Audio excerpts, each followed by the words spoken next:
పేకాట డెన్ బయటపడింది.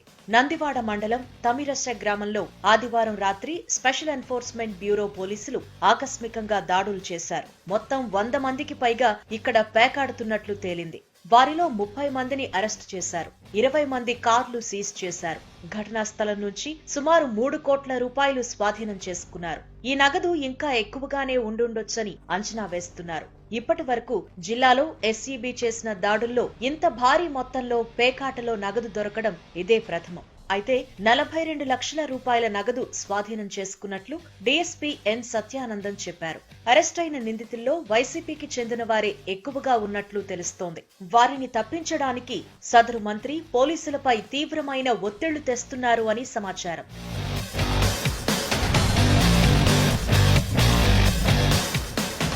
తమిరసలో పేకాట శిబిరాలపై ఎస్ఈబీ పోలీసులు దాడి చేసిన వెంటనే సమాచారం మంత్రికి చేరిపోయింది. వెంటనే రాష్ట్ర స్థాయి నేతల నుంచి ఒత్తిళ్లు మొదలయ్యాయి. పోలీసు ఉన్నతాధికారుల ఫోన్లు మోగబోయాయి. కార్ల యజమానులను దొడ్డిదారిన తప్పించి వాటి డ్రైవర్లను మాత్రమే అదుపులోకి తీసుకున్నట్లు తెలుస్తోంది. పేకాట నిర్వాహకుల్లోనూ కీలకమైన వారిని తప్పించి సిబ్బందిపై కేసులు నమోదు చేసినట్లు సమాచారం. మరోవైపు ఘటనా స్థలి వద్ద మంత్రి అనుచరులు పెద్ద ఎత్తున హడావిడి చేశారు.